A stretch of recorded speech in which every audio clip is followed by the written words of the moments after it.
What happened? I mean, I can't even believe, I think 2 hours later, at the time of this recording, 2 hours have gone by since Michigan has won. I still can't believe we won. I cannot, it doesn't compute. This shouldn't happen. We faced the number one offense in the nation, held them to 27 points, held them to 2 field goals. We didn't score a single. Michigan looked like the number one offense in the nation in the second half of this game. It's insanity. If you would have told me that Ohio State would have had no turnovers and that Cade McNamara threw a pick just off that stat line alone, I would have used that to reinforce the fact that Ohio State was going to win. But 10 or more penalties later, Ohio State dropping some open passes, not executing properly, and Michigan, reversing the field of the norm and executing to perfection, having a good game plan. Here we are. This game, Michigan and Ohio State fans, pay attention. Remember 2018? Remember that game? Now, this game wasn't quite as bad because we won by 15, whereas we lost by 27 in 18. I'm saying we because I'm a Michigan fan, but I'm going to try to refer to Michigan as Michigan. Michigan, what they did is they took 2018 and were like, okay, cool. We're going to force you to experience the same thing, but it's going to be a closer game, and we're going to do also to what Oregon did to Ohio State. That's what Michigan did. Run the ball, Ohio State can't defend it. And I'm going to get to this later, but I'm pretty sure that this defense, the improvement was all a mirage. I'm almost certain of that. I mean, Denzel Burke is a good corner. Good corner. How did Cade McNamara throw passes over him more than... How did he do that more than once? I don't understand that. And how did Haskell Garrett and Tyleik Williams and JT Tuimoloau and Jack Sawyer, how did none of them have a sack? And how did we have 4? Like, this is not the norm. It's not the norm. And I'm happy with it. I love it. Listen, Ohio State for the first time in 10 years gets to question whether we have the better coach or not. And I don't know if that's the case or not, but Jim Harbaugh is 1-1 against Ryan Day. And despite what happened in 2020, Jim Harbaugh, the insane stat is that when Cade McNamara starts, he's 1-0 against Ohio State, if you don't count the 2020 game, which I'm going to leave that up to you for. You can count that if you want. It's insanity. Like, my team, all year long, leading up to this game, except for the Michigan State game, they broke the narrative that Michigan chokes. But we were all holding our breath to fully embrace that until this game, and we broke the narrative. Ohio State had all the momentum when they went up 10-7 on that long TD pass. You know what happened after that long TD pass when it was 10-7? We didn't let you pass for long TDs. We let you into the red zone and forced you to work and chew clock. Chew clock. It was beautiful. Sitting at halftime, I'm thinking Ohio State's going to come back. Third quarter, it's 28-13. I'm like, what's happening? And then when Corum broke for that long run, which looked like Kenneth Walker against us a few weeks ago, I'm thinking, Ohio State is not Ohio State today. And maybe they weren't, but I'm not going to use that as an excuse to say that Ohio State's the better team. I mean, this Michigan team, they wanted the win more. They had the better scheme. And honestly, they utilized their talent far better than Ohio State did. I mean, a 42-27 game where we shut out the most explosive offense in the country for a quarter. We prevented them from getting touchdowns in 2 quarters. It's insanity. What a job by Mike McDonald and this defense. What a job. What a job. And not to be mean or anything, because I hate being a jerk. I hate being a troll to large masses of people, maybe to my own friends. But how about Ryan Day assisting us with his play calling. Running Trevion Henderson 3 times in a row as if we were Nebraska. Or how about, oh my gosh, trying to run on the out, trying to establish the run when it's never been there. And then how about, just inconsistent play calling. I mean, he should have ran an air raid the second we went up 21-13 or 28-13. Should have ran an air raid. Should have never tried to establish the run. It never worked. It forced you to chew clock. It gave you less time for a comeback. And the fourth quarter showed me, listen, fourth quarter was equal. Every other quarter, Michigan basically won. And as a Michigan fan, again, I'm content. Michigan did not punt at all in the second half. Ohio State, I think they did it twice, I believe. And that's all we needed. At the end of the day, Ohio State didn't stop us. Michigan stopped Ohio State. And for Ohio State fans, your team is not bad by any means. Your team, if, let's say, Auburn beats Alabama and Stanford beats Notre Dame, which with how chaotic this season is totally possible, very unlikely you could possibly get into the playoffs. Your team is good nonetheless.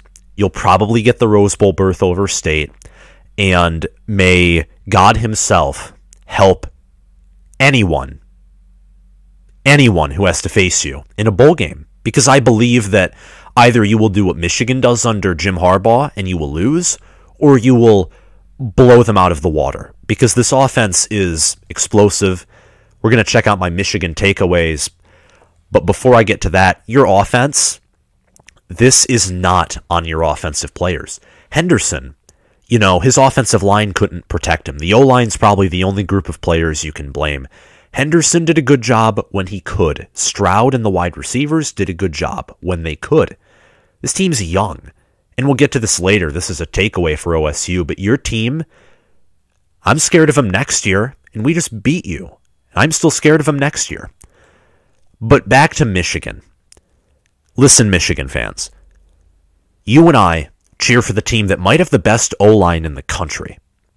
We didn't allow a sack against State, who has a great D-line when it comes to QB pressure. Same thing with Ohio State. Didn't allow a sack. None. We had 1 turnover and still won by 15 points. This O-line, run block, pass block, doesn't even matter. They're good.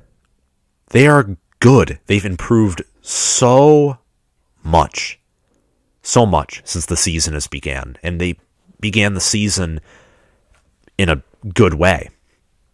And the offense as well, to get into my next point, combining that with proper play calling, you combine the O-line, the run game, the pass game, it's all deadly.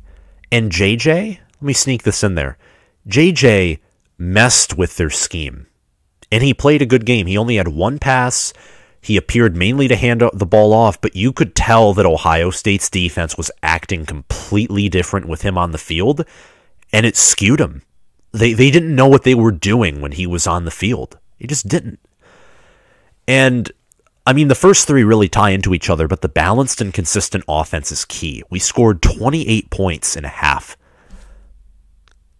against Ohio State. This is not a MAC team. This is against Ohio State. This had to be the best offense I have seen from Michigan in the second half. Just had to be the best. It was something else. It was ingenious to watch. And congratulations to Josh Gaddis and Jim Harbaugh. You were competent. You normally make me mad with your incompetent play calling. I have to apologize to you, to both of you. You proved me wrong. And because of you, we get to go to Indy. So, no more from me about criticizing Harbaugh. I'll say what needs to be said if he needs to be criticized, but no more calling for his job. He could lose out, and I could not call for his job because he beat Ohio State and got 11 wins. Michigan's not had an 11-1 season since 2006, which was one of the better Lloyd Carr teams. So what a job. What a job, honestly. And as I'm watching Michigan State, just throwing a pick six. I can't even ignore that. At the time of this, to bring up Michigan State, you helped us. Brother to brother. Let me say this, brother to brother, because we're both in the same state. We both have shocked the world this year. Listen, you helped us. You beating us showed us our mistakes. We played your playbook. We ran even when the run looked like it wasn't there. We blocked well despite technically having an O-line that's less talented than their D-line. We passed with the play action and were clutch with the pass, especially in the second half. So Michigan State and Mel Tucker, thank you. You enabled us to get to Indy by beating us. And it sounds insane to say, and of course Penn State misses the extra point as I'm also talking about this. It doinks off the upright. And that was another good win. I mean, Michigan's been disowning the narrative, again, of choking. You fall behind against Penn State, you fall behind against OSU, against Nebraska. We come back and win all of those games. Harbaugh coaching in 2019 with the 2019 or 18 team, we would be 8-4 right now, 9-3, maybe 10-2. We would not be 11-1. And finally, Mike Macdonald is the defensive coordinator that we needed. Listen, he allowed Stroud to throw for 400 yards. And it's not just him, it's the pass defense. And Ohio State, you can't try and play man. He did is he probably realized, hey, we can't cover these guys. I mean, Jackson Smith and Jigba, the whole wide receiver core for Brian Hartline in Ohio State, the whole wide receiver core is going to be in the NFL. It's a fact. You have better wide receivers than we do. Honestly, that is a fact that no one can deny. You know what he says? We're just going to shut down we're going to do to them what Nebraska did. We're going to shut down the run game. We're going to pressure them, and they'll make enough mistakes that it gives us a chance. It's exactly what we did. We carbon copied that Nebraska and Penn State plan, and it worked. It worked to perfection. 42-27, and there's no red zone issues. I am so proud of this team. And, again, I picked Ohio State. If you're a Michigan fan listening to this, I picked the enemy. Because I couldn't believe it until I've seen it. And now I've seen it. I've seen all I need to see. It's unbelievable. This team has a chance to go to the playoffs if they beat Wisconsin or Minnesota or Iowa. It's actually Minnesota can't even get in. They should not be overlooked by any means, whoever we face. But I am excited at the chance we have. That's all I have to say about Michigan. And finally, Ohio State fans, listen, you have been friendly on my channel. I am not toxic. Listen, the Michigan fans now lording over you. Yes, it's kind of deserved because no one thought we were going to win, and there were people who seriously thought we would lose 63-21. You've also still, dominated us in every way in the past 2 decades. I can't treat you like Mike Hart treated Michigan State in the 2000s. I can't do it. But there are some thoughts that I need to provide. Your offense is elite and irrepressible. I mean, 3 for 3 on 4th down. And yes, part of that is our defense. We got pressure on one of them. Actually, 2. And you know what Stroud and the wide receivers and Henderson did? They clutched up. 3 of 4, actually. But I'm not even going to count the last one. That was garbage time. If you converted that, it was over. You were 3 for 3 when it mattered. When it mattered, you clutched. You were 8 of 18 on 3rd down as well, which is not good at all. That proves to my point that you kind of played yourselves in our hands, which is the point I'm going to get to next. But your offense was clutch when it needed to be in the second half. Absolutely. 14 points in the 4th, you drive down, you kept us honest, and to get into one of my last points is you're young on offense, but imagine if they're developed for another year. Imagine, if you will. This could be if, I know that Chris Olave and Garrett Wilson will probably go to the NFL, but imagine if one of them stayed. Imagine if this game inspired one of them to be like, I can't stomach this. I'm going to return. Imagine how overpowered this offense would be next year. Especially if Day, to segue into the next point, doesn't coach into good defense's hands, which is exactly what he did. Trying to establish the run when it isn't there. What are you doing? What kind of... actually, what are you doing? Running Henderson 3 straight times, like you did against Nebraska. I mean, this game was, if you played Nebraska, and if Nebraska had an elite O-line, the same result would have occurred.